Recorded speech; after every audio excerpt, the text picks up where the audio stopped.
Alright, ladies and gentlemen, in this video we are going to utilize what we know about arc length and put it into some application. It says the curve at the ends of the track shown are 180-degree arcs. So let's start marking this up a little bit here. It says that the radius of the arc for a runner on the red path. So we're only focusing on the red path here. So I kind of draw a line through there and a line through there. We're focusing on the red path only, so do not worry about the blue path in this particular example.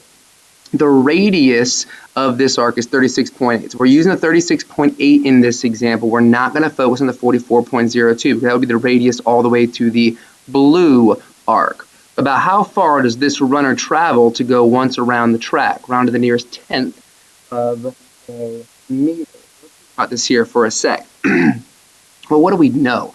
What we want to do is we want to go ahead and to use what we know about this semicircle, all right, for our advantage here. So let's go ahead and find the measures of these two arcs, the lengths of them, because this also up top will be 84.39. So we'll know those two. And so really what we're asking ourselves is what is the distance around the entire red track here?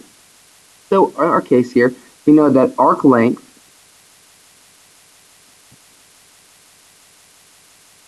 is to the circumference, and so we have 2 pi times the radius, which is 36.8, equals the measure of the arc, which they said was 180 degrees, over 360.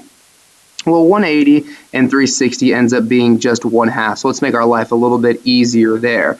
And I'm just going to go ahead, just for purposes, I'm going to call arc length x. So 2 times x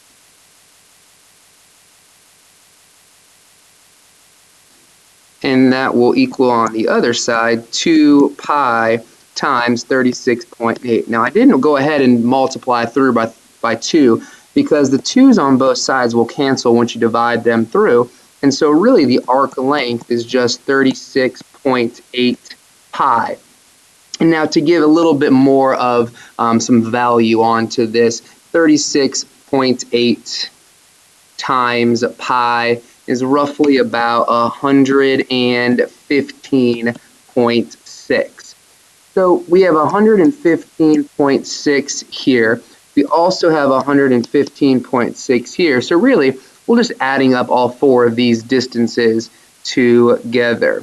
So we have a 2 times 115.6 plus 2 times 84.39, and that's roughly in the end going to give us about 400 meters. And if you run track, that should make sense to you.